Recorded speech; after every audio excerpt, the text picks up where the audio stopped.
Hello friends, welcome to my channel Beats Board. आज के इस वीडियो में जो है हम क्लास 11th का बायोलॉजी का चैप्टर नंबर 2 जो कि हमारा बायोलॉजिकल क्लासिफिकेशन उसका वन शॉट वीडियो देखेंगे। इसमें जो हम कम्प्लीटली इस चैप्टर को कवर करेंगे बायोलॉजिकल क्लासिफिकेशन, और ये बहुत ही इंपॉर्टेंट चैप्टर है हमारे नीट एग्ज़ाम के लिए। इसमें 2 से 3 क्वेश्चन जो है हर साल आते हैं, जिसका वेटेज बहुत ही ज़्यादा है एग्ज़ाम के लिए। तो चलिए स्टार्ट करते हैं इस चैप्टर को। तो सबसे पहले हम जान लेते हैं कि इसमें पढ़ना क्या है बायोलॉजिकल क्लासिफिकेशन। तो इसमें बेसिकली हम ये पढ़ेंगे कि कैसे सारे ऑर्गेनिज्म को जो है क्लासिफाई किया गया है। तो सबसे पहले अब हमारे मन में ये बात आएगी कि क्लासिफिकेशन आखिर किया ही क्यों गया है, किया ही क्यों गया है। तो देखिए, बहुत ज़्यादा हम सभी जानते हैं कि बहुत ज़्यादा ऑर्गेनिज्म, बहुत ही डाइवर्स ऑर्गेनिज्म जो है, बहुत ही ज़्यादा डाइवर्सिटी प्रेजेंट है और बहुत ही ज़्यादा संख्या में लिविंग ऑर्गेनिज्म जो है प्रेजेंट है हमारी इस अर्थ पर। और अगर अब कोई चाहेगा उन सभी के बारे में पढ़ना, तो क्या उसको एक एक ऑर्गेनिज्म के बारे में पढ़ना पड़ेगा, जो कि पॉसिबल नहीं है कि एक एक ऑर्गेनिज्म के बारे में एक बुक तैयार करके उसको पढ़ा जाए। तो इसलिए क्या किया गया, हमारे साइंटिस्ट ने सोचा कि क्यों ना इन ऑर्गेनिज्म को जो है कुछ ग्रुप्स में क्लासिफाई किया जाए, और ऐसा किया जाए कि अगर उस ऐसे किया जाए कि उस ग्रुप्स में जितने भी ऑर्गेनिज्म होंगे, तो उस ग्रुप के अगर एक या दो अगर हम ऑर्गेनिज्म के बारे में पढ़ लेते हैं कि कौन कौन सी कैटेगरी वाले ऑर्गेनिज्म को उसमें रखा गया है, तो उस एक दो ऑर्गेनिज्म के बारे में हम जानेंगे, तो उस कैटेगरी में जितने भी ऑर्गेनिज्म होंगे उन सब के बारे में जो है हम जान जाएंगे। तो इससे जो है बहुत ही ईजी हो जाएगा सारे लिविंग ऑर्गन्स के बारे में जानना। तो इसलिए जो है हमारा बायोलॉजिकल क्लासिफिकेशन बेसिकली किया गया, और इसलिए हमारा चैप्टर जो इसमें दिया हुआ है। तो सबसे पहले हम देखते हैं क्लासिफिकेशन का सिस्टम किसके द्वारा दिया गया था। तो सबसे पहले जो सिस्टम ऑफ क्लासिफिकेशन दिया गया था, ये एरिस्टोटली के द्वारा दिया गया था। हिंदी में मैंने अरस्तु बोलते हैं, पर इंग्लिश में मैंने एरिस्टोटली ही बोलते हैं। तो सबसे पहले क्लासिफिकेशन इनके द्वारा दिया गया था, इसलिए हम इन्हें फादर ऑफ बायोलॉजी भी बोलते हैं, फादर ऑफ जूलॉजी भी हम इन्हीं को ही बोलते हैं, और फादर ऑफ बॉटनी हम थियोफ्रास्टस को बोलते हैं।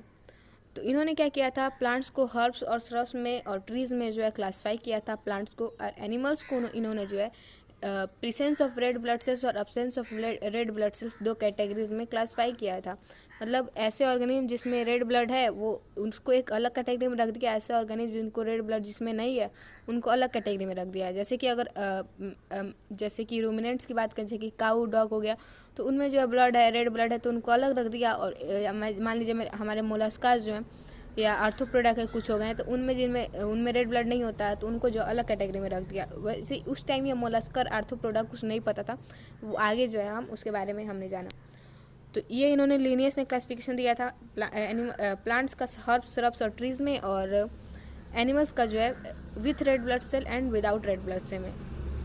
जो जिनमें रेड ब्लड होता है उनको जो हम एनीमा बोलते हैं, एनीमा, और जिनमें रेड ब्लड नहीं होता है उन्हें हम एनेमा बोलते हैं। मतलब बस ई और ए का फ़र्क है, जहाँ पे भी बायोलॉजिकल टर्म में ए लगा होगा उसका मतलब अब्सेंट होगा, बेसिकली हम जान जाएंगे तो हमारे लिए अच्छा होगा। तो एनीमा जिनमें रेड ब्लड था और एनीमा जिनमें रेड ब्लड नहीं था। उसके बाद से आए कॉर्लिनियस, कैरोलस लेनियस, इन्होंने जो है 2 किंगडम क्लासिफिकेशन दिया था। इन्होंने बेसिकली सारे ऑर्गेनिज्म को 2 किंगडम्स प्लांटी और एनिमेलिया में क्लासीफाई किया। तो प्लांटी में इन्होंने उनको रखा जो ऑटोट्रॉफिक थे, एनिमेलिया में वो जो हेटरोट्रॉफिक थे, प्लांटी वो जो लोकोमोशन नहीं कर सकते थे, यानी स्टेशनरी थे, अपने जगह पर ही रहते थे, और एनिमेलिया वो जो लोकोमोशन करते थे। फिर उसके बाद से हमारा 3rd किंगडम क्लासिफिकेशन आया। 3rd किंगडम क्लासिफिकेशन हमारा हैकल के द्वारा दिया गया था। इन्होंने क्या किया, प्लांटी और एनिमेलिया में जो है प्रोटिस्टा को ऐड कर दिया, तो 3rd क्लासिफिकेशन सिस्टम आ गया, हैकल ने दिया था। उसके बाद से हमारा 4th किंगडम क्लासिफिकेशन आया, जो कि कोपलैंड ने दिया था। उन्होंने जो हमारे 3 थे, प्लांटी, एनिमेलिया और प्रोटिस्टा, उनमें मोनेरा को भी ऐड कर दिया और 4 किंगडम दे दिया। उसके बाद से आए हमारे फाइनल हीरो हम कह सकते हैं, आर.एच. विटेकर। उन्होंने 5 किंगडम क्लासिफिकेशन दिया। इनमें उन्होंने जो है फंजाई को ऐड किया। तो Monera, protista, fungi, Plantae and animalia, ये 5 किंगडम क्लासिफिकेशन हमें पढ़ना है बेसिकली क्लास 11th में। वैसे हम कह सकते हैं 6 किंगडम क्लासिफिकेशन हमें पढ़ना है। 6 का बस नाम दिया, उसके बारे में ज़्यादा नहीं दिया हुआ है, डोमेन जो होता है। तो आर.एच. विटेकर ने 5 किंगडम क्लासिफिकेशन दिया, जो बहुत ही सक्सेसफुल था। वैसे अभी तो क्लासिफिकेशन 8 हो चुके हैं, 7 और 8, लेकिन वो हायर क्लासेस बीएससी वगैरह में है, जो कि हमें तो पढ़ना नहीं है, हमें तो नीट करना है। तो हमारे सिलेबस में सिर्फ 5 किंगडम क्लासिफिकेशन तक ही दिया हुआ है, तो उन्हें हम पढ़ते हैं। तो जो मेन क्राइटेरिया आर.एच. विटेकर के द्वारा दिया गया था, इन्होंने इसमें था सेल स्ट्रक्चर, थैलस ऑर्गेनाइजेशन या बॉडी ऑर्गेनाइजेशन हम कह सकते हैं, mode of nutrition, reproduction and phylogenetic relationship. तो ये 5 क्राइटेरिया जो थे, इस पर एक टेबल भी दिया हुआ है एनसीईआरटी में, बहुत इंपॉर्टेंट है, उसे आप पढ़ लीजिएगा। उसको मैं कहूँगी कि लर्न कर लीजिएगा आप, उससे बहुत ही ज़्यादा प्रोबेबिलिटी है क्वेश्चन आने की, और उसमें कई बार क्वेश्चन आया भी है, डायरेक्ट क्वेश्चन आते हैं उस टेबल से। तो इन्होंने यही 5 जो है क्राइटेरिया लिया था क्लासिफिकेशन का आर एच विटेकर ने। इनमें से भी अगर हम बात करें कि मेनली इन्होंने कौन सा लिया था, तो मेनली इन्होंने 3 ही लिया था, cell structure, thallus organisation and mode of nutrition. Reproduction और फाइलोजेनेटिक तो बाद में जो है अल्टरनेट के रूप में रख दिया। जैसे कि एक क्वेश्चन अगर मैं बात करूँ, एक क्वेश्चन की इग्निट में क्वेश्चन आया हुआ था कि which criteria are not use by R H Whittaker for his 5 kingdom classification. उनमें 4 ऑप्शन थे, एक तो था सेल स्ट्रक्चर, सेल टाइप और मोड ऑफ न्यूट्रिशन और रिप्रोडक्शन। तो सेल टाइप, सेल स्ट्रक्चर और मोड ऑफ न्यूट्रिशन तो दिए हुए हैं हमारे एनसीईआरटी में, रिप्रोडक्शन भी दिया हुआ है। तो यहाँ पे एनसीईआरटी एक बात हमसे छुपा लेता है कि क्या बोलता है, ये नहीं बताता है कि रिप्रोडक्शन और फाइलोजेनेटिक रिलेशनशिप जो है वो बाद में ऐड किए गए और वो जो है अल्टरनेट किया गया। तो फिर उसमें तो जो ऐसे नहीं पढ़ा होगा डिटेल में, तो वो उसका मतलब कन्फ्यूजन में वो गलती किया होगा या ऐसे ही तुक्का मारा होगा या छोड़ दिया होगा। तो लेकिन हमें ये जान लेते हैं डिटेल में कि जो रिप्रोडक्शन और ये फाइलोजेनेटिक रिलेशनशिप है वो बाद में जो ऐड किया गया। जब उसका आंसर आया था तो फिर उसमें जो है, तो हम उसमें रिप्रोडक्शन जो था वो गलत आंसर था, क्योंकि इसको जो अल्टरनेट के रूप में यूज़ किया गया था। मेन क्राइटेरिया जो थे हमारे यही थे, सेल स्ट्रक्चर, सेल टाइप और mode of nutrition. Cell type को यहाँ पे थैलस ऑर्गेनाइजेशन जो बोल रहा है, बॉडी ऑर्गेनाइजेशन भी हम बोल सकते हैं। फिर किंगडम हम पढ़ते हैं, जो 5 क्लासिफिकेशन है, Monera, protista, fungi, Plantae and Animalia, उसके बारे में एक एक करके पढ़ते हैं। तो किंगडम मोनेरा सबसे पहले पढ़ते हैं। तो इसमें का जो है किंगडम मोनेरा का सोल मेंबर है हमारा बैक्टीरिया, मतलब बैक्टीरिया जो इसमें जो बैक्टीरिया को रखा गया है। जो बैक्टीरिया का सेल वॉल होता है वो पेप्टिडोग्लाइकेन से बना होता है और बैक्टीरिया में बहुत अलग अलग शेप्स में पाए जाते हैं। जैसे कि हमारा कोकस हो गया, जो सर्कुलर बैक्टीरिया होते हैं, स्फेरिकल, उनको हम कोकस बोलते हैं। जैसे कि एग्जांपल हो गया हमारा स्ट्रेप्टोकोकस बैक्टीरिया। जो रॉड शेप्ड बैक्टीरिया होते हैं उनको बैसिलस बोलते हैं, जैसे कि हमारा लैक्टोबैसिलस बैक्टीरिया। कॉमस शेप्ड हमारे जो बैक्टीरिया होते हैं उनको हम विब्रियम बोलते हैं, जैसे कि हमारा विब्रियो कॉलरा हो गया, जो कि कॉलरा डिजीज से कॉज होता है। और स्पाइरल शेप जो बैक्टीरिया होते हैं उन्हें हम स्पाइरलम बोलते हैं। बैक्टीरिया ऑलमोस्ट एवरीवेयर पाए जाते हैं और ये फोटोसिंथेटिक होते हैं। और फोटोसिंथेटिक ऑटोट्रॉफ्स भी होते हैं, कीमोसिंथेटिक ऑटोट्रॉफ्स होते हैं। मतलब अगर ये अपना भोजन स्वयं भी बनाते हैं, ऑटोट्रॉफ्स भी होते हैं। तो 2 टाइप्स के होते हैं, एक तो जो सनलाइट की मदद से अपना फूड बनाए तो हमारा ऑटोट्रॉफिक हो गया, फोटो ऑटोट्रॉफिक हो गया। और अगर वो केमिकल्स की मदद से अपना फूड स्वयं बनाते हैं तब वो जो है हो गया हमारा वो कीमो ऑटोट्रॉफिक हो गया। उसके बाद से इनमें हेटरोट्रॉफिक वेरिएशन भी पाया जाता है, जैसे कि अगर जो है जैसे कि हेटरोट्रॉफिक में भी इसमें 2 पाए जाते हैं, पैरासाइटिक और सेप्टोट्रॉफिक।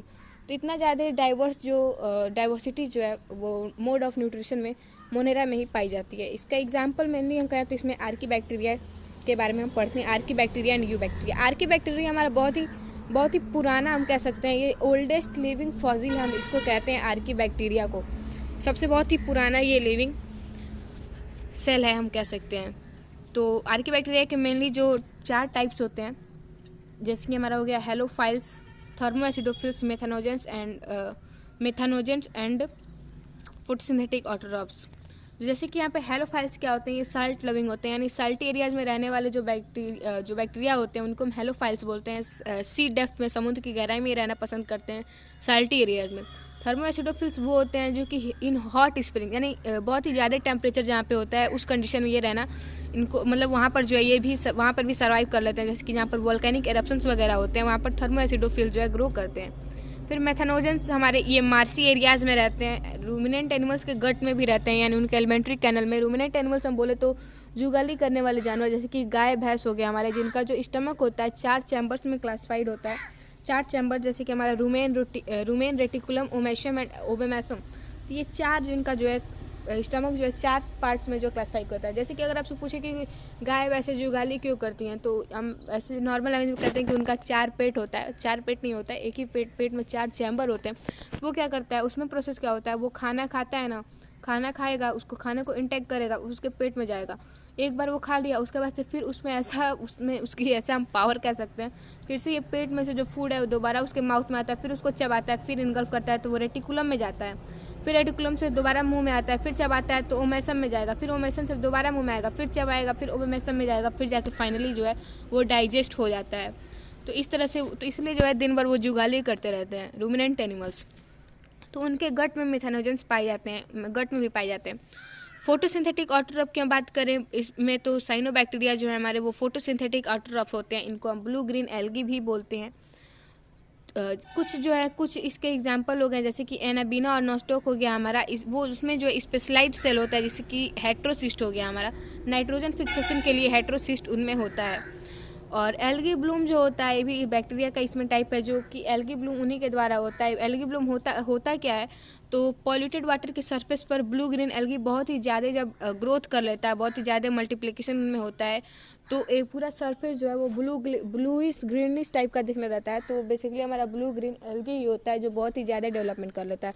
और बहुत ज़्यादा डेवलपमेंट करेगा, बहुत ज़्यादा ग्रोथ करेगा, तो उतना उसके लिए न्यूट्रिएंट्स की भी आवश्यकता होगी, तो उतना न्यूट्रिएंट्स लेता है वो और उतना ऑक्सीजन वहाँ से ले लेता है। तो इसकी वजह से वहाँ पे वाटर की स्कैर्सिटी हो जाती है, वाटर की कमी हो जाती है और दूसरे ऑर्गेनिक्स के लिए, जिससे कि उनकी जो लाइफ की जो सस्टेनेंस है वो भी जो है खतरे में पड़ जाती है और वो उनका डेथ भी हो जाता है।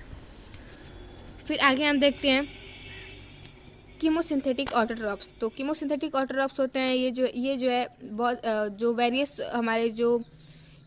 जो इनऑर्गेनिक सब्सटेंसेज होते हैं, जैसे कि नाइट्रेट्स, नाइट्राइट्स, अमोनिया, इनको जो है ऑक्सीडाइज करते हैं और उससे अपने न्यूट्रिएंट्स प्राप्त करते हैं और उसी से जो है ये एटीपी प्रोड्यूस करते हैं और अपने वेरियस मेटाबॉलिक एक्टिविटीज़ में उसको यूज़ करते हैं। ये बहुत सारे न्यूट्रिएंट जैसे कि नाइट्रोजन, फास्फोरस, आयरन, सल्फर, इन सब के रिसाइकलिंग में भी हेल्प करते हैं। और हम बात करें हेटरोट्रॉफिक बैक्टीरिया की, हेटरोट्रॉफिक बैक्टीरिया तो ये डिकम्पोजर्स होते हैं और कर्ड मेकिंग में भी यूज़ होते हैं, वो भी हेटरोट्रॉफिक बैक्टीरिया ही होते हैं। एंटीबायोटिक्स के प्रोडक्शन में भी यूज़ होता है हेटरोट्रॉफिक बैक्टीरिया का, नाइट्रोजन फिक्सेशन में भी यूज़ होता है। तो ये तो सारे पॉजिटिव यूज़ हो गए इन बैक्टीरिया के हमारे लिए। इनके कुछ निगेटिव यूज़ भी हैं, निगेटिव इफेक्ट भी है, हम कह सकते हैं। निगेटिव इफेक्ट जैसे कि इनसे बहुत ही डेंजरस डिजीज़ कॉज करते हैं ये, जैसे कि कॉलेरा हो गया, टाइफाइड हो गया, टेटनस हो गया, सिट्रस कैंकर हो गया। तो ये चारों जो है डिजीज़ बैक्टीरियल डिजीज़ हैं, बैक्टीरिया की वजह से होते हैं हमारे में। कॉलेरा जो है हमारा वो विब्रियो कॉलेरा से होता है बैक्टीरिया से। टाइफाइड जो होता है हमारा वो सैल्मोनेला टाइफी बैक्टीरिया से होता है। टेटनस होता है हमारा क्लोस्ट्रीडियम टेटनी बैक्टीरिया से होता है। फिर आगे हम देखें तो माइकोप्लाज्मा है हमारा, इसमें सेल वॉल नहीं होता है, स्मॉलेस्ट लिविंग सेल ये होता है और ये बिना ऑक्सीजन के भी सर्वाइव कर सकता है। ये एनिमल्स और प्लांट्स में पैथोजेनिक होता है, उनमें डिजीजेस कॉज करता है। माइकोप्लाज्मा मेनली दो पार्ट्स होते हैं, एक तो होता है पीपीएलओ, एक होता है एमएलओ। पीपीएलओ यानी ल्यूरोनमोनिया लाइक ऑर्गेनिक्स और एक दूसरा जो होता है मॉलिक्यूलर लाइक ऑर्गेनिक्स। तो पीपीएलओ हमारा बेसिकली सबसे छोटा होता है, सबसे छोटा हमारा पीपीएलओ होता है। जैसे कि अगर एमसीक्यू आ जाए हमारा कि सबसे छोटा कौन सा लिविंग ऑर्गेनिज्म है और ऑप्शन में दे दे माइकोप्लाज्मा, एमएलओ, पीपीएलओ और नॉन ऑफ दिस, तो ऐसा नहीं है कि हम उसमें माइकोप्लाज्मा को चूज़ करेंगे। माइकोप्लाज्मा से भी छोटा होता है हमारा पीपीएलओ, मतलब माइकोप्लाज्मा के ही माइकोप्लाज्मा को दो पार्ट में होते हैं उसके, एमएलओ और पीपीएलओ। तो पीपीएलओ हमारा सबसे छोटा होता है, तो हम पीपीएलओ को वहाँ पे चूज़ करेंगे। और इन द केस पीपीएलओ नहीं दिया होगा और शायद बहुत सारे एग्जाम्पल दिए होंगे उसमें, मतलब 3 दिए होंगे और एक माइकोप्लाज्मा भी होगा उसमें, तो फिर हम जो है माइकोप्लाज्मा को चूज़ करेंगे। तो ये हमारा हो गया किंगडम मोनेरा। अब हम देखते हैं आगे किंगडम प्रोटिस्टा की। तो किंगडम प्रोटिस्टा जो है हमारा, इसका हम कह सकते हैं कि सबसे रिलेशन है इसका। तो मतलब ये सबसे जो है सबसे इसकी प्रॉपर्टीज़ कुछ मिलती जुलती हैं। ये प्लांट, एनिमली और फंजाई के बीच जो है रिलेशन, एक लिंक फॉर्म करता है। इसमें मेनली जो है हमें क्रीसोफाइट, इसमें पाँच के बारे में पढ़ना है। Chrysophytes, dinoflagellates, euglenoids, slime moulds and protozoans, इन पाँचों के बारे में हमें पढ़ना है। क्रीसोफाइट्स में जो है हम डाई एटम्स और गोल्डन एल्गी डेस्मेट्स के बारे में पढ़ना है। गोल्डन एल्गी को ही हम डेस्मेट्स बोलते हैं, ये इंपॉर्टेंट पॉइंट है। इसमें सबसे ज़्यादा जो है गोल्डन एल्गी के बारे में उतना नहीं पढ़ना है, डाई एटम्स के बारे में ज़्यादा पढ़ना है।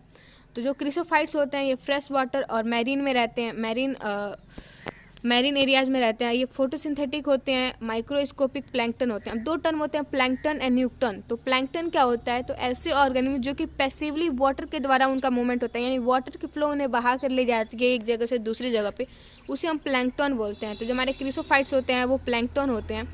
और ऐसे जो बैक्टीरिया या ऐसे दूसरे ऑर्गेनिज्म वाटर के सरफेस पे जो कि खुद जो है मूवमेंट करके एक स्थान से दूसरी जगह पे जाते हैं, उनको हम न्यूक्टॉन बोलते हैं। तो क्रिसोफाइट जो होते हैं हमारे ओशियन में चीफ प्रोड्यूसर होते हैं। इनका जो सेल वॉल होता है उसमें सिलिका होता है, जिसकी वजह से इंडिस्ट्रक्टिबल हो जाता है। इनको जो सेल वॉल्स होते हैं वो ओवरलैपिंग फिट करते हैं एक दूसरे को, कुछ इस तरह से होते हैं, सोप बॉक्स की तरह दिखते हैं।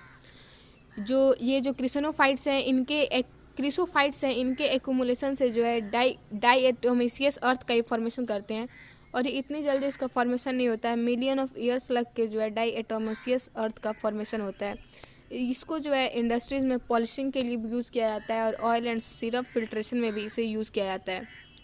फिर नेक्स्ट जो हमारा वो है डाइनोफ्लेजलेट्स।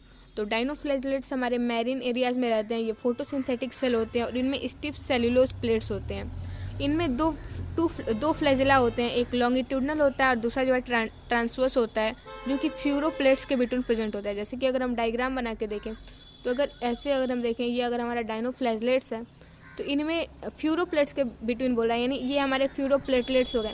अब ये फ्यूरोप्लेट्स के बिटवीन का ये जो हिस्सा है ना, यहाँ से दो फ्लैजलेट्स निकले होते हैं, जो कि एक लॉन्गिट्यूडनल ऐसे हो गया और एक ट्रांसवर्सल ऐसे हो गया। तो कि कुछ इस तरह से शेप होता है हमारे डायनोफ्लैजलेट्स का। इसका अगर हम एग्जांपल देखें तो गोनियोलॉक्स इसका एग्जांपल है, जो कि बहुत ही रैपिडली इसमें मल्टीप्लिकेशन होता है। मतलब अगर हम टाइम की बात करें तो हर 20 मिनट में इसकी जो संख्या है वो दोगुनी हो जाती है। जैसे कि मान लीजिए अभी आपके पास 10 जो है गोनियोलॉक्स हैं, 10 गोनियोलॉक्स हैं आपके पास नहीं है, मतलब है सस्टेन कर रहा है, तो अगले 20 मिनट में वो 20 हो जाएंगे, फिर अगले 20 मिनट में वो 40 हो जाएंगे, फिर अगले 20 मिनट में वो 80 हो जाएंगे। तो इस तरह से कर करके डबल होते जाते हैं हर 20 मिनट में। सी पर जो है, जब सी के सरफेस पर ये बहुत ही रैपिडली ग्रोथ करते हैं तो रेड टाइड्स का फॉर्मेशन हो जाता है। मतलब सी का पूरा एरिया जो है सरफेस उसका रेड दिखने लगता है, और पूरे सी पर नहीं होता है, कुछ किलोमीटर तक के रेडियस में होता है वो। और वो क्या होता है, वो टॉक्सिन केमिकल्स प्रोड्यूस करता है, जिससे कि मैरीन एनिमल्स को ये किल कर देता है, और ये हानिकारक होता है दूसरे अदर एक्वाटिक ऑर्गेनिम्स के लिए। फिर तीसरा हम देखें तो तीसरा हमारा यूग्लेनाइट्स। तो यूग्लेनाइट्स थोड़ा ये इजी है हमारा, ये स्टैग्नेट फ्रेश वाटर में पाया जाता है। स्टैग्नेट से यहाँ पे क्या मतलब है, स्टैग्नेट मतलब होता है ठहराव, यानी ऐसे वाटर बॉडीज जिनमें फ्लो नहीं होता है, यानी बहुत बड़ी वाटर बॉडीज़ में ये नहीं पाया जाता है। बहुत बड़ी वाटर बॉडीज़ होंगी तो उसमें मूवमेंट होगा, तो मूवमेंट में ये सस्टेन नहीं कर पाता है। ये जो है जहाँ पानी ठहरा हुआ होता है वहीं पर ये ग्रोथ कर पाता है। इनमें जो है प्रोटीन रिच लेयर होता है, जिसे हम पेलिकल बोलते हैं, जिससे कि इसकी बॉडी जो है फ्लेक्सिबल होती है। और बात करें इसके मोड ऑफ न्यूट्रिशन की, तो ये जो है ऑटोट्रॉफिक और हेटरोट्रॉफिक दोनों होता है। मतलब ये बिल्कुल जो है मतलब मस्त है। अगर सन रहेगा तब ये फोटोट्रॉफिक न्यूट्रिशन ले लेगा, सन नहीं रहेगा तो हेटरोट्रॉफिक न्यूट्रिशन ले लेगा। मतलब अगर दिन में क्या करता है, ये ऑटोट्रॉफिक न्यूट्रिशन से जो है न्यूट्रिएंट प्राप्त करता है, और रात में जब सन नहीं होता है, सनलाइट नहीं होता है, तो हेटरोट्रॉफिक न्यूट्रिशन से जो अपना न्यूट्रिएंट्स प्राप्त करता है। इसका हम तो मतलब हम कह सकते हैं कि ये मिक्सोट्रॉफिक न्यूट्रिशन है। एग्जाम्पल में इसका यूग्लेना हो गया हमारा। फिर आगे हम देखें स्लाइम माउल्ट्स का, तो ये सैप्रोफाइटिक प्रोटिस्ट होते हैं। सैप्रोफाइटिक मतलब डीड एंड डिकेइंग ऑर्गेनिम्स पर मेनली डिपेंड करते हैं। सुइटेबल कंडीशंस में एग्रीगेट्स का फॉर्मेशन करते हैं, जैसे कि हम प्लाज्मोडियम बोलते हैं। ये डिकेइंग ट्विक्स और लीव्स पर जो है ये ग्रो करता है। ट्विक्स मतलब क्या होगा, जो पेड़ की टहनियाँ होती है ना, उसी को हम ट्विक्स बोलते हैं।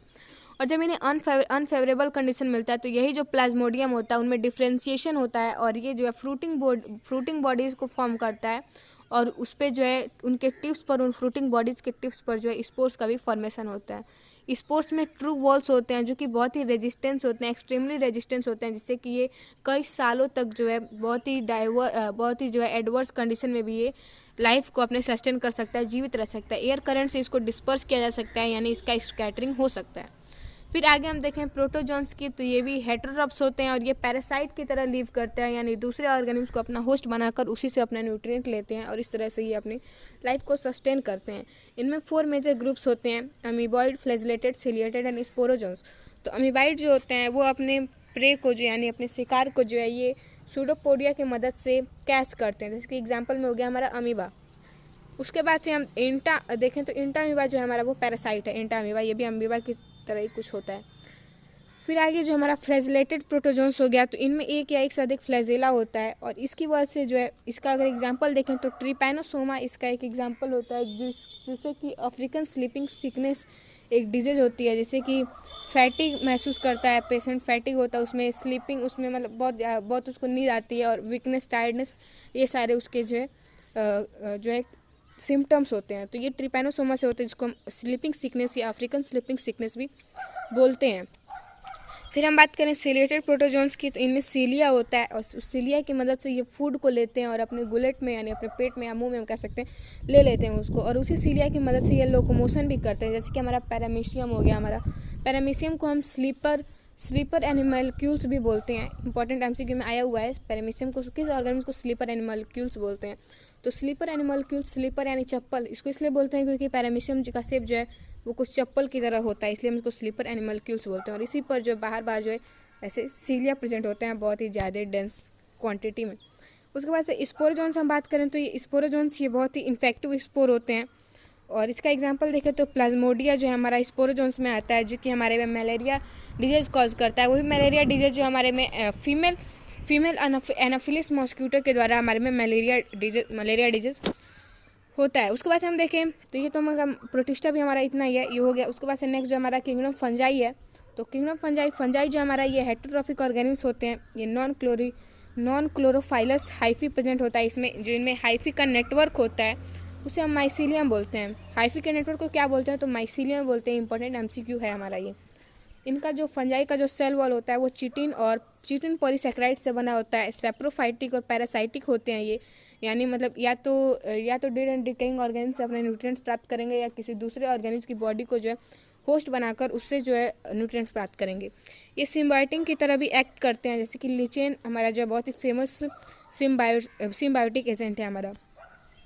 जैसे कि किंगडम फंजाई की बात करें, फंजाई के एग्जांपल्स की बात करें तो जो वीट में रस्ट डिजीज होता है, जैसे कि क्लास 9 में अगर आपने पढ़ा होगा तो 2 डिजीज हमने पढ़े थे। वीट में जो होता है रस्ट होता है, राइस में जो होता है ब्लास्ट डिजीज होता है। तो वीट में जो रस्ट डिजीज होता है ये पक्सीनिया फंजाई के कारण ही होता है, और पेनिसिलिन भी इसका एग्जाम्पल हो गया। और वैसे तो सारे जो किंगडम फंजाई के जितने भी ये जो फंजाई हैं वो सारे मल्टी सेलर होते हैं, लेकिन ईस्ट जो है हमारा वो यूनिसेलर फंजाई होता है। ईस्ट जो है बेसिकली ब्रेड और बियर बनाने में यूज़ इसका होता है ईस्ट का। जो इनमें किंगडम फंजाई में जो रिप्रोडक्शन होता है वो मेनली फ्रेगमेंटेशन के द्वारा, फ्यूजन के द्वारा या बर्डिंग के द्वारा होता है। इनमें एसेक्सुअल रिप्रोडक्शन भी जो है स्पोर्स के द्वारा होता है। अब इसमें भी रिप्रोडक्शन जो है 2 टाइप्स के होते हैं। एसेक्सुअल जो इसमें रिप्रोडक्शन एसेक्सुअल जो रिप्रोडक्शन होता है हमारा, जैसे कि कोनिडिया में होता है और स्पोरेंजियो स्पोर्स में होता है। स्पोरेंजियो स्पोर्स को ही हम जू स्पोर्स भी बोलते हैं। सेक्सुअल रिप्रोडक्शन भी कुछ में होता है। इसमें सेक्सुअल रिप्रोडक्शन किस में होता है, इसके एग्जांपल्स बहुत इंपॉर्टेंट है।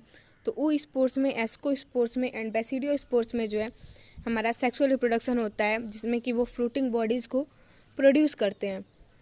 इनका जो सेक्सुअल साइकिल होता है उनमें मेनली 3 स्टेप्स होते हैं, plasmogamy, karyogamy and meiosis. Plasmogamy क्या होता है, तो मान लीजिए 2 ऐसे हैं, ये तो फंजाई हैं।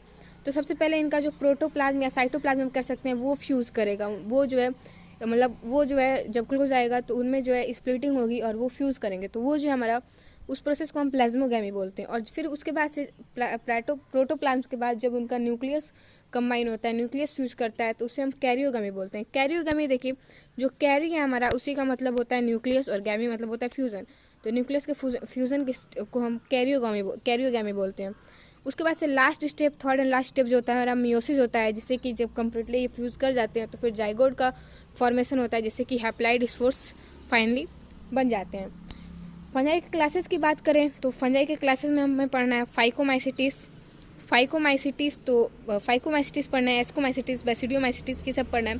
तो एक एक करके पढ़ते हैं। फाइकोमाइसिटिस क्या है हमारा, ये डिकेइंग वुड पर जो है ये ग्रो करता है, यानी सड़े गले प्लांट्स के जो ट्री लॉग होता है उस पर बेसिकली ये ग्रो करता है। ट्री लॉग क्या हो गया, जैसे कि मान लीजिए ये ट्री है हमारा, ये रूट है इसका, तो ये जो यहाँ से उसके ऊपर का जो एरिया है ना, इसे हम ट्री लॉग बोलते हैं।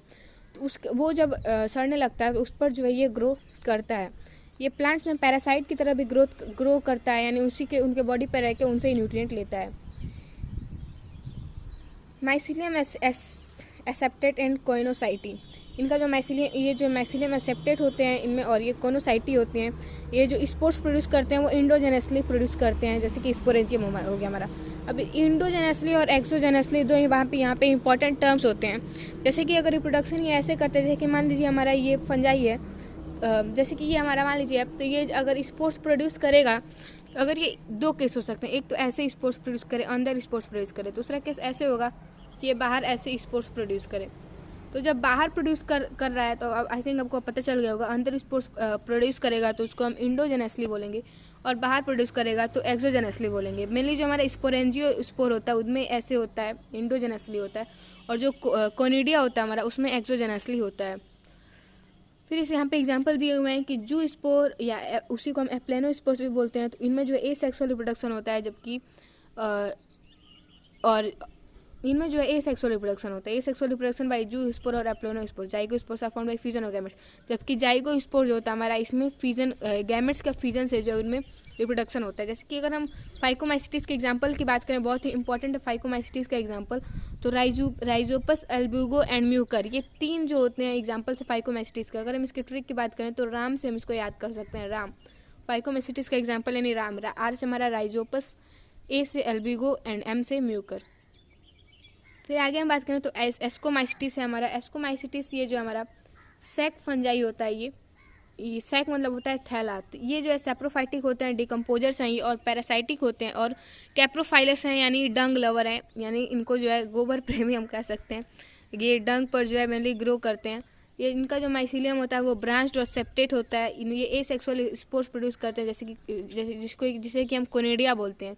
इनमें एक्सोजेनसली रिप्रोडक्शन होता है, जैसे कि मैंने पहले बताया कि कोनिडिया में जो है, कोनिडियोफोर्स में जो है एसेक्सुअल रिप्रोडक्शन होता है, मतलब एक्सोजेनसली रिप्रोडक्शन होता है। ये सेक्सुअल अगर ये सेक्सुअल स्पोर्स प्रोड्यूस करते हैं तो उनको जो है उसको हम एस्को स्पोर्स बोलते हैं, जो कि इंडोजेनसली प्रोड्यूस करते हैं। एस्को कार्प में फ्रूटिंग बॉडी को ये प्रोड्यूस करते हैं। इसका अगर हम एस्कोमाइस्टिस के एग्जांपल की बात करें तो इसमें हो गया हमारा Aspergillus, Neurospora, Saccharomyces, unicellular fungi, Claviceps, morels and truffles. तो ये हमारे एस्कोमाइसिटिस के एग्जांपल हैं। फिर नेक्स्ट जो हमारा इसका एस्कोमाइसिटिस का कोई ट्रिक नहीं है, मतलब निमोनिक अगर आप इसका बना सकते हैं एग्जांपल याद करने का तो बना लीजिए, वैसे और सबका ट्रिक है और जो बचेगा वो इसमें आ जाएगा, ऐसे हम याद कर सकते हैं। तो बैसिडोमाइसिटिस जो हमारा, इसमें जो है इनका जो माइसीलियम होता है वो सेप्टेट और ब्रांच्ड होता है। इनमें जो रिप्रोडक्शन होता है वेजिटेटिव रिप्रोडक्शन फ्रेगमेंटेशन के द्वारा होता है। इनका सेक्सुअल रिप्रोडक्शन भी जो है वो वेजिटेटिव या सोमैटिक सेल्स के फ्यूजन से होता है, जिससे कि ये बेसिडियम प्रोड्यूस करते हैं, फिर वो बेसिडियो कार प्रोड्यूस करता है। जो बेसिडियम जो है बेसिडियो स्पोर्स को एक्सोजेनसली प्रोड्यूस करता है मियोसिस के बाद। बेसिडियोमाइसिटिस के एग्जांपल की अगर हम बात करें तो इसको हम जो है एगेरिकस, उस्टिलागो एंड पक्सिनिया, इसका अगर हम ट्रिक की बात करें तो ऐसे हम याद कर सकते हैं, आज यूपी जाना है। एजी जो हमारा एगेरिकस हो गया, यू हो गया हमारा उस्टिलागो, एंड पी हो गया हमारा पक्सिनिया। उसके बाद से नेक्स्ट जो हमारा वो है ड्यूटेरोमाइसिटिस। तो ये हम इसको इम्परफेक्ट फंजाई भी बोलते हैं, और इम्परफेक्ट फंजाई जो हम इसको बोलते हैं ड्यूटेरोमाइसिटिस को। इनमें जो माइसीलियम होता है वो सेप्टेट और ब्रांच्ड होता है। ये सेप्रोफाइटिक, पैरासाइटिक और डिकम्पोजर्स होते हैं। इनके एग्जांपल्स की बात करें तो एल्टरनेरिया, कोलेट्रोट्राइकम एंड ट्राइकोडर्मा। इसको अगर हम याद ट्रिक इसका देखें तो कैट ट्रिक से हम इसको याद कर सकते हैं, जैसे कि सी से हो गया हमारा कोलेट्रोट्राइकम, ए से हो गया हमारा एल्टरनेरिया, और टी से हमारा ट्राइकोडर्मा। तो ये ड्यूटेरोमाइसिटिस के एग्जाम्पल हैं। फिर आगे हम देखें लास्ट टॉपिक हमारा, जो हमें लास्ट पैराग्राफ जो दिया हुआ है हमारा विरोइड्स, प्रियॉन्स, वायरसेस, विरोइड्स और प्रियॉन्स का। इसमें प्लांटियर एनिमलिया का भी दिया हुआ है, तो प्लांटियर एनिमलिया हम उतना नहीं देखेंगे क्योंकि आगे जो अभी इसके आगे जो हमारा चैप्टर दिया हुआ है, चैप्टर 3 जो हमारा बायोलॉजी का क्लास 11 का प्लांट किंगडम, और उसके बाद जो हमारा चैप्टर 4 एनिमल किंगडम है, तो उसमें पूरा एक चैप्टर ही दिया हुआ है। तो पूरा डिटेल में जो है प्लांट किंगडम और एनिमल किंगडम के बारे में हम उस चैप्टर में पढ़ेंगे। तो वायरसेस के बारे में देख लेते हैं। तो वायरसेस ट्रूली लिविंग नहीं होते हैं, इनको अब आज तक डिफाइन नहीं किया गया है कि लिविंग है या नॉन लिविंग है, मतलब दोनों के कैरेक्टर्स इसमें प्रेजेंट होते हैं। वायरस मतलब क्या होता है, वायरस मीन्स विनोम और पॉइजनस फ्लूइड। वायरम को हम विष या जहरीला फ्लूइड जो है कह सकते हैं। सबसे पहले पाश्चर ने इस वायरस टर्म को दिया था। डीजी एवानोव्स्की जो है, इन्होंने जो है कुछ माइक्रोब्स को फाउंड किए थे, जिससे कि टोबैको मोजाइक डिजीज जो है टोबैको प्लांट में होता है। उसके बाद से M.W. बिजरेनिक जो है वो, उन्होंने इस फ्लूइड को जो है कंटेजियम विवम फ्लूइड बोला था। उन्होंने क्या किया, जिनमें कि टोबैको मोजाइक डिजीज हुआ था, उस इन्फेक्टेड प्लांट से इस फ्लूइड को लिया और उसको लेकर जो है एक हेल्दी प्लांट में डाला। फिर उन्होंने क्या देखा कि हेल्दी प्लांट में भी उसको, जब उन्होंने उसको इंजेक्ट किया तो कुछ समय बाद जो है हेल्दी प्लांट में भी उस डिजीज़ के जो है सिम्टम दिखने लगे थे। तो ये जो है उसी फ्लूइड को इन्होंने बिजरेनिक ने जो है M.W. बिजरेनिक ने कंटेजियम विवम फ्लूइडम बोला। उसके बाद से जो W.M. स्टैनली थे, उन्होंने शो किया कि जो वायरसेज हैं उनको क्रिस्टलाइज किया जा सकता है, क्रिस्टल फॉर्म किया जा सकता है, प्रोटीन के क्रिस्टल फॉर्म किया जा सकते हैं उससे। और उसके बाद से उसको अगर किसी हम स्पेसिफिक होस्ट में डालें तो उसको जो है मतलब किसी ऐसे स्पेसिफिक होस्ट में उसको फिर इनर्ट भी किया जा सकता है। जो वायरसेज होते हैं वो ऑब्लिगेट पैरासाइट्स होते हैं, यानी ये सेल्फ उनका कोई स्वयं का अस्तित्व नहीं होता। ये जब किसी दूसरे होस्ट को लेते हैं, यानी किसी दूसरे लिविंग ऑर्गेनिज्म से जब इंटरेक्ट करते हैं, जब उसके अंदर प्रवेश कर जाते हैं, तभी उसके अंदर जो अपना ये ग्रोथ करते हैं, तब इनमें जाके जो है लिविंग सेल्स के कुछ कैरेक्टरिस्टिक्स आने लगते हैं। तो ये पैरासाइट्स होते हैं, यानी दूसरे की बॉडी पर रह के, उसके बॉडी के बाहर या बॉडी के अंदर रह के उससे न्यूट्रिशन प्राप्त करते हैं। वायरस के स्ट्रक्चर की बात करें तो ये जो है न्यूक्लियो प्रोटीन होता है, जिसपे कि प्रोटीन कोट बना होता है, प्रोटीन कवरिंग होती है इस पर, जिसको कि हम कैप्सिड बोलते हैं। जो कैप्सिड होता है हमारा वो कैप्सोमेयर से बना होता है और वो हेलिकल और पॉलीहेड्रल ज्योमेट्रिक फॉर्म्स में अरेंज होता है। इसमें या तो DNA होगा या RNA होगा, जेनेटिक मटेरियल के रूप में, दोनों नहीं हो सकते। जैसे कि हम अपने ह्यूमंस की बात करें तो हमारे में दोनों होते हैं, DNA RNA बोथ होता है। जिसकी अगर हम बात करें तो सेल के न्यूक्लियस में जो हमारा DNA प्रेजेंट है, सेल के न्यूक्लियस में क्रोमोसोम्स, वहाँ पे हमारा DNA प्रेजेंट है। और सेल में हमारा राइबोसोम्स भी तो होता है, तो राइबोसोम्स में हमारा क्या प्रेजेंट है, राइबोसोम्स में हमारा RNA प्रेजेंट है। तो हमारे में DNA और RNA दोनों प्रेजेंट है, पर वायरस में या तो RNA होगा या तो DNA होगा, दोनों एक साथ नहीं हो सकते हैं। यूजुअली जो प्लांट वायरस होते हैं उनमें SSRNA होता है, और बैक्टीरियोफेज जो होता है हमारा उसमें dsDNA होता है, डबल स्ट्रैंडेड DNA होता है। और एनिमल वायरसेज अब सिंगल और डबल स्ट्रैंडेड RNA और डबल स्ट्रैंडेड DNA। जो एनिमल वायरसेज होते हैं उनमें सिंगल या डबल स्ट्रैंडेड RNA हो सकता है या डबल स्ट्रैंडेड DNA हो सकता है, लेकिन होगा कोई एक ही, दोनों नहीं हो सकता है। अब हम देखते हैं डिजीजेस काज इन ह्यूमंस। इससे ह्यूमंस में डिजीज कौन से हो सकते हैं। तो वायरल डिजीज़ बहुत सारे हैं, और जैसे कि अभी एक मेन चल ही रहा है हमारा कोरोना, वो भी एक हमारा वायरल डिजीज़ ही है। तो मम्स हो गए हमारे, मम्स जिसको कि हम लोकल लैंग्वेज में गलसूगा माता भी बोलते हैं। जैसे कि हमारे जो पैट्रियोटिक ग्लैंड को जो है अफेक्ट करता है, ये इससे कि जो हमारा गाल और ये नेक रीजन जो होता है वो स्वेलोइंग हो जाती है उसमें, और पेन भी रहता है हल्का हल्का। तो हमारा मम्स होता है वो भी जो है वो वायरल डिजीज़ है। फिर स्मॉल पॉक्स जो हमारा, ये भी एक वायरल डिजीज़ है। अब तो ये बहुत ही कम हो चुका है, बहुत ही इक्का दुक्का कहीं देखने को मिल जाता है। तो स्मॉल पॉक्स ही वो डिजीज़ है, वायरल डिजीज़, जिसके लिए सबसे पहले एडवर्ड जेनर एक साइंटिस्ट थे, उन्होंने जो है सबसे पहले इसके लिए जो है वैक्सीन को बनाया था। फिर है जो है हमारा हर्ब्स, इन्फ्लुएंजा और एड्स, ये सब जो हमारे वायरल डिजीज़ हैं जो कि वायरस से होते हैं। प्लांट्स में भी कुछ वायरल डिजीज़ होते हैं जिनके सिम्टम्स यहाँ पे दिए हुए हैं कि मोजाइक फॉर्मेशन होता है उनमें, यानी पत्तियों पर जो है धब्बे पड़ जाते हैं, और लीफ रोलिंग एंड कर्निंग, यानी जो उसकी जो पत्तियाँ होती हैं वो मुड़ने लगती हैं, कर्ल हो जाती हैं, पीली पड़ जाती हैं, yellowing and mean clearing, dwarfing and standard growth, और उनका ग्रोथ भी रुक जाता है, मतलब ड्वार्फ तरह से वो दिखने लगती हैं। फिर विराइट्स जो होते हैं ये इन्फेक्शियस एजेंट्स होते हैं, ये वायरस से भी छोटे होते हैं विराइट्स हमारे।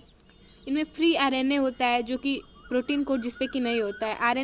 RNA जो इसका होता है उसका बहुत ही लो मॉलिक्यूलर वेट होता है, और इससे पोटैटो स्पिंडल ट्यूबर डिजीज़ होता है, ये जो है हमारा टीओ डेनर के द्वारा डिस्कवर किया गया था। पोटैटो स्पिंडल ट्यूबर डिजीज़ क्या है हमारा, तो मेनली मान लीजिए पोटैटो हमारा ऐसे होता है, और जब इसमें जो है ये पोटैटो स्पिंडल ट्यूबर डिजीज़ लग जाता है विरोइड से, तो फिर इसका शेप जो है चेंज होकर ऐसे हो जाता है, मतलब स्पिंडल शेप का हो जाता है। तो इसलिए हम इसको पोटैटो स्पिंडल ट्यूबर डिजीज़ बोलते हैं, जो कि टीओ डेनर के द्वारा डिस्कवर किया गया था। उसके बाद से नेक्स्ट जो हमारा प्रियॉन्स है, ये जो है बहुत ही हाईली रेसिस्टेंट ग्लाइकोप्रोटीन्स के मॉलिक्यूल्स होते हैं जो कि इन्फेक्शियस एजेंट की तरह से काम करते हैं।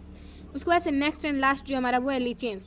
तो ये जो है लिचेंस, ये एक सिम्बायोटिक एसोसिएशन होते हैं एल्गल कंपोनेंट्स के बीच। एक चीज़ मैं आपको बताना चाहूँगी कि कहीं ये फाइको मतलब कहीं भी जो हमारा बायोलॉजी में फाइको मतलब फाइको कहीं भी यूज होगा तो समझ जाइएगा कि एल्गी की बात हो रही है, और कहीं भी माइको की बात होगी तो समझ जाइएगा कि फंजाई की बात हो रही है। जैसे कि स्टडी ऑफ एल्गी हम बोले तो उसको हम फाइकोलॉजी बोलते हैं, एंड अगर हम स्टडी ऑफ फंजाई बोले तो उसे हम माइको बायोलॉजी भी बोलते हैं। तो लिचेंस क्या होते हैं, वो एल्गी और फंजाई के बीच एक सिम्बायोटिक एसोसिएशन की तरह वर्क करते हैं, मतलब लिंक हम कह सकते हैं उन दोनों के बीच का, हम लिचेंस को बोलते हैं। एल्गी बेसिकली फूड प्रोवाइड करता है, और फंजाई जो है शेल्टर प्रोवाइड करता है और न्यूट्रिएंट्स को ऑब्जर्व करता है। लिचेंस गुड पॉल्यूशन इंडिकेटर हम इसको बोलते हैं, क्योंकि ये पॉल्यूटेड एरिया में ग्रो नहीं करेंगे। मतलब मान लीजिए कहीं भी ऐसा रीजन है जहाँ पे सल्फर प्रेजेंट है तो वहाँ पे ये ग्रो नहीं कर सकता है, मतलब सिर्फ ये जो है क्या हम बोलेंगे, मतलब हेल्दी एरियाज में जो रहेगा, क्लीन जो एरिया है वहाँ पे रहेगा। कहीं भी पॉल्यूटेड एरिया में ये ग्रो नहीं कर सकता है, तो इसको इसलिए हम पॉल्यूशन इंडिकेटर भी बोलते हैं।